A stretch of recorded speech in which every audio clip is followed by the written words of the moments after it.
Hey Cornbreads, what's happening? How you guys doing today? Welcome back to another advice video. Now today, this is what we're going to be talking about. Today we're going to be talking about traveling abroad. Now I know a lot of people want to travel out of the country. Either you may be in Europe going to America or America going to Europe. And here are some tips and things that you need when you go around about. Now the first thing you need to be motivated and think in your mind that you need to do. The first thing is you need to make a decision where you want to go. Second is where you want to stay. Third is that area safe, right? So, what I recommend is if you want to stay in hostels, you should go to hostelworld.com. And for your flights, you should go to Google Flights. Go to Google, search Google Flights on Google or googleflights.com. I believe it's search Google Flights. And they're going to give you the best rating all over the world because they're going to look at every single flight and to see which one gives you the best payment, basically the best of you paying, right? And then you got to decide how long you want to stay, right? So if you're coming from America and you want to go out and visit Europe, I would recommend that you stay out maybe at least 3 to 4 weeks so you can really experience Europe. Now, Europe has so many places. It has the UK, has Belgium, has Germany, has Sweden, has Norway, has Italy. And even it has. If you go down to Spain, you can go to Venezuela. I mean, there's so many different places you can go, right? But you had to make a decision majority of the places you want to go. Now, I usually choose 3 places. Like our next Europe trip and UK trip is going to be UK, Paris, and hopefully Germany. Those 3 places kind of like in orders right now. I do want to go to Italy, so we may be going down to Florence as well. It all depends. Now, a good way to travel when you're doing that is actually taking trains. Now, buses are cool. They do take long periods of time, and just be prepared to sit in the bus for 8 hours. And all you have to do is make sure you're eating right in that situation. And every time there's a stop, at least get up and try to do some movements. Because the worst thing you want to do is sit on the bus, 8 hours and, not exercising that day. Make sure you still continue your exercises before you get on that bus. Me, myself, the way I did it, I cheated. I took buses overnight so I wouldn't have to pay for hotels, which was kind of bad for you. It's rather, I say, if you want to keep your body up together and keep yourself strong, I would say take the buses, during the day that you can have a cheat day to take that bus and then sleep in a hotel at night. Because when your body just sits like this and sleeps on a bus over and over again and for several nights, it's really not good for your body. And I felt the hangover from that when I was in the UK. So those are the 2 steps basically of that part, of the traveling part. You need to find out. Now, the third thing is find out where you want to stay. Now, if you choose hotels, you need to look online and make sure you're in private mode. You guys know what private mode is on Google Chrome, where they don't know if it's you or it doesn't save cookies. What that does is it makes sure that people can't see that you already searched for that, so they're going to bring the price up. So you need to be in private mode on any browser you're on. If you use Mozilla, you need to be on private mode, right? Secret mode. So then you'll get the best prices possible, right? When you book ahead, like way ahead, it's always cheaper. If you're trying to go in the summer, it's always going to be more expensive. As you guys know, that's like a par situation there. So my choice is I'm going to go in the winter, right? I'm going to winter to do the going back to Europe and stuff like that. But the summer is very beautiful. That's why it's so expensive. You get me? So you have to choose that, get the place to stay. And the second thing is you need to figure out the attraction and places you want to go. Now in Paris, they have Disneyland. They have over 500 museums. In the UK, they have over 150 museums down there that you can go view and visit. You can go see the Sherlock Holmes Museum. You can go to the London Bridge Experience. You can go to the other experience, which is talks about all the history of London. You can go learn down there. You can go to different certain clubs that are down there. There's a whole bunch of restaurants and wonderful fish and chip shops and things like that. Shout out to Rice Man. And it's a great experience, but you need to find out where you're going to be going. You don't want to go to a place not knowing any attractions because you may say, oh, I'll just find it as I go. That's a horrible experience. I feel that if you really want to do it the right way, you need to pinpoint things you want to go on certain days and then go free bird. Maybe you don't want to go that day. Maybe something else pops up. But at least if you're outside, crazy things happen. If you're walking outside, you may find this random shop or you may find this random club somewhere or, restaurant that you want to go to if you're walking about in the city. Okay, so what adds on to that is that you need to take care of your safety.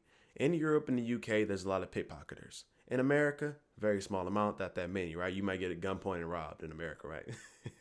But What I do is I have a bag that goes under my waist, under my belt, and it has all my money in it and other things, passport and stuff like that that's important that goes under my belt, so I can't be pickpocketed, and it can't be seen. It's kind of hidden. And I think you guys need that because in situations, if you ever put anything in your back pocket, you're gonna lose it. 100%, it's gone. Right? Somebody may try to snap it from you. It's not like in America where you put a wallet in your back pocket. If you care about your money, you need to put it in a money pouch or in your bag somewhere where it's safe. Somebody can't get into it. Now, if you're and when you get in the train, I recommend you put your bag in front of you because what happens is if you have your bag behind you, somebody can like go like this very quietly and just take money out of your bag, right? So if you're gonna be doing that, if you have like a little satchel, like I'll give you an example. So this is my satchel that I carry around everywhere I go. And I have these two bags right here, and then I have the thing inside, the big zipper inside, right? But then there's like a secret compartment right here in here. So keep your important stuff in the secret compartment where people can't really get into it. Stuff right here, stuff that's not important needs to be in here. Because, somebody pickpockets you, at least they'll get stuff that's not important. Like right here, maybe your cards for your business and stuff like that. You can put a water bottle here if you want to. So like basically, even if they ever even a chance to even try to pickpocket you, they won't get anything. You get me? But what they do is a lot of them just take razors and they cut the bottom and they make your stuff fall out, but then they'll steal it. You see? But this one, it's a little more hard to take a razor at the bottom of it. It's a little more. See, it's a little more strong, a little more sturdy and waterproof. You need to get a bag that's like that so somebody can cut the bottom of your bag, right? Now me, I'm gonna get an Osprey 55 travel. That's what I'm put all my clothes in, and things like that, and stuff that I need for travel. I'm put it inside that. You get me? So that's what I'm gonna be using, right? So I mean, all that together. That there's some other things that are important as well. Now you need to among yourself. Don't. So what it is, a lot of people in other countries don't like Americans. So act you. Don't be just straight up American. Act to who you are. Be who you are, but remember, you got to be cautious because at the end of the day, you are visiting someone's home. You are visiting someone's lands. So you got to treat it with respect. Don't throw trash on the floor. Don't go cursing out random people. You know what I'm saying? Don't be, causing a ruckus in another country because at the end of the day, you're going to be going to their jails and you're American. You know how bad they're going to treat you. You're not a part of their system. You don't pay taxes. You know how bad it's going to feel being in the prison since like that. And if you ever deal with any racism, which I did when I was in Europe, went to a couple places and they were calling me monkeys and stuff like that when we went to certain restaurants and down areas. That was in only one area we went. Other than that, everybody was cool.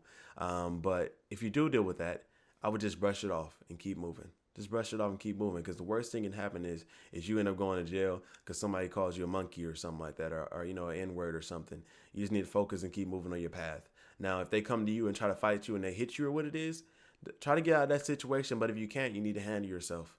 Because at the end of the day, the police in the UK are ready. They're pretty cool. They're pretty nice. At the end of the day, if you tell them the situation that happened, they'll give you respect out of that. They actually, they're more all the way in together. They see both sides. I think the police in the UK. I mean, think about it. There's a guy with a knife, and they're trying to stop him. They don't shoot him. They shoot him with a taser. They don't shoot him to death. They're really great. They have good police out there over in the UK. I don't know about Europe though because I didn't deal with any police down there in the in Belgium and Germany and other places, but hopefully I'll be able to see how they are. And the American police are great too. But what I'm saying is that they're more lenient not to shoot you down. Like if you have a knife or a gun or something, they value your life more. I think that's what I say about that one. But as you can see, you open yourself to a new environment. Just know that there may be crazy things that happen, but you need to stay calm. You need to stay focused because your life is very important, right? So you got attractions. I think I'm going to reiterate of what you need, right? So if you're going to be going in the summer, you need loose stuff. You don't need too many shirts. You don't need 700 pair of socks, right? You need only like maybe 4 or 5 pair of socks, right? You need maybe like 5 to 6 pairs of underwear, right? And you need even like 6 pair of underwear. You probably need like you run around with like 4 pieces of underwear, 5 pieces of underwear. Now the way I'm saying that is there's a certain type of underwear you can wear that are easy wash. Now I would recommend guys should get easy wash and females. Buy the Easy Wash underwear at the hotels and places, which is you can clean them yourself and you can hang them up and you can have them dry. Or you can do it the easy method. Just go to a laundromat. Don't forget that there's laundromats all over the world, right? If you're gonna bring a lot of clothes, make sure you have a laundromat and don't carry over 100 pounds of clothes like I did. I carried about maybe 75 pounds of clothes. That was my first time traveling out in Europe. I had this humongous suitcase. It was like 85 stones. It was horrible. it was super super heavy, and I was like, okay, I carried too much because I put like a snow. We bought a snow coat out there. Me and my brother Cthulhu. We went down there and we bought snow coats. So it was like super heavy. We were walking around different areas. I mean, it did help me through the rain when it was cold and some different situations that happened down there. Me trying to find a hostel when I was out in Belgium, and I had to look on Google, and I randomly found one. Then I had to wait in the lobby, and the guy didn't show up till like 2 hours later. And then somehow I got a room. But then when I got in that room, the hostel was just filled with sneaky people, and it was a horrible situation. But then I asked for another room. I went on the other room, but then I was right next to the people still making noise. It was a crazy process, right? So yeah, I can let me reiterate for hostels, okay? So hostels, this is how they go. Sometimes you're gonna be in a hostel with people that are cool, that don't stink, that don't make a lot of noise. But then sometimes you're gonna be in a hostel with people who stink and make a lot of noise. And the key method of fixing that is you can get earplugs. Buy those little earplugs. You can get a face mask, and you can put lavender spray in that face mask, and then you can put earplugs on, and then get something over your eyes as well. Get your eye thing so the light won't come in. Then you won't be able to hear them as much. You'll be smelling wonderful things rather than their stinky shoes, and then your eyes will be closed down. So when you sleep, you'll be perfectly fine. So when you wake up, hey, I survived that night. Because me, as you know, a lot of people, I know you guys like to have silence when you sleep and all that, but sometimes you can't really get there. You know what I'm saying? So that's how I feel about that one, all together. And just remember, you leave the best you can. You know what I'm saying? You have a good time in those environments. You travel around, you explore. Have a good time out there, guys, on your travels. And oh yeah, I forgot. Make sure you have your passport on hand at all times. Because if you don't, then you can get arrested, and it'll be a horrible situation because you can't identify yourself in different situations. Sometimes they're lenient and they let you go to the hotel to get it. But I remember, don't forget your embassies, because there's a lot of U.S. embassies all around Europe, which you can go to just in case you lose your passport, or if it's stolen, or if you lose your money, you can go there and you can connect to America and you can get yourself home. They really help out with that. If you get stuck out there, they try to find you a flight and then you had to pay them back later. So don't forget you have your U.S. embassies to go to in that situation. But yeah, keep your passport. Oh yeah, here's another one. I forgot. Going through Border Patrol. Stay chill. Always write on that note that's at the other area. Me, myself, when I was trying to get back into UK, right? I said, oh, I thought I didn't need one. I thought I didn't need a stamp when I was standing in line. They said, oh, no, you need a stamp. So I walked back. I wrote on the thing. She's like, Twitch, what is that? Is that vocational? She's like, only vocational. I was like, yeah, vocational. Because, they want you to have a permit to work in certain different areas and stuff like that. And Twitch, as you know, is full time for me. So I was like, so I told her it was vocational and what that is, and I got passed. But it was a little more hard in that situation. The best tip for you is, since I am, I'm still learning. I'm learning from Twitch. I'm in YouTube Academy and all this stuff. That still counts me as being a student. So what I do is I say I'm just, traveling abroad as a student to go visit museums and stuff like that. That's what I usually say, because that's truthfully what I'm doing. I'm going there to visit my friends, have a good time, visit museums and explore, and to stream and to film YouTube vlogs for you guys all over the world. That's what I usually say, and I never had any issues. And a lot of people know what Twitch is, and they know what YouTube is. So if you are a YouTuber or somebody who does Twitch, then you have a better situation in that part. Sometimes something crazy happens where you're sitting down there and you're waiting for them to try to re-register, and they're trying to ask you how much money you have and all that. Just don't crack under pressure. Be strong. You want to get in that country, you got to be strong enough to get in that country. They may give you a hard time, but you got to survive if you really want to go there, right? That's just how it is in any situation.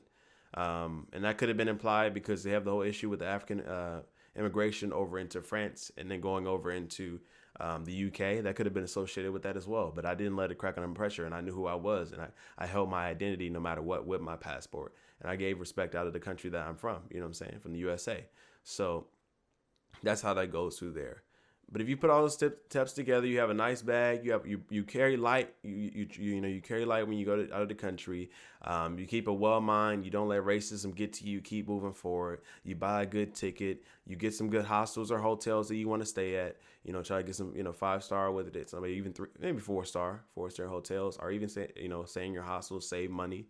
Make sure you get those hostels in the big city areas, like in the middle of London or the middle of the city areas, because you're going to be going to those places anyway. Why would you want to be all the way out of the town when you could be in the middle of the city at a hostel and then go travel and do stuff? Another thing I tell you is, so make sure you secure your stuff. Don't ever trust you leaving your bag in a hostel. Somebody will rob you and somebody will steal from you. Make sure you give it to the front desk so they can lock it up. for your bags. Don't just leave it in your room if you're with other people, because they will steal from you. It's that simple. They will steal. And choose nice hostels. Don't choose the cheap ones that are like out of nowhere, like 1 star, because you may not even wake up. You remember that movie Hostel? It's real. Just kidding. So yeah, so you take that into consideration and put it all together, guys. I hope you guys like these travel tips, and I love you guys very much. Cornbread for life. If you haven't already subscribed or pressed the bell for your notifications, please do that. And also, we stream live 7 days a week at twitch.tv/Basscornbread doing freestyle rap and cooking, right? So please go check that out as well. I love you guys so much. Cornbread for life. Bye, you guys. Bye.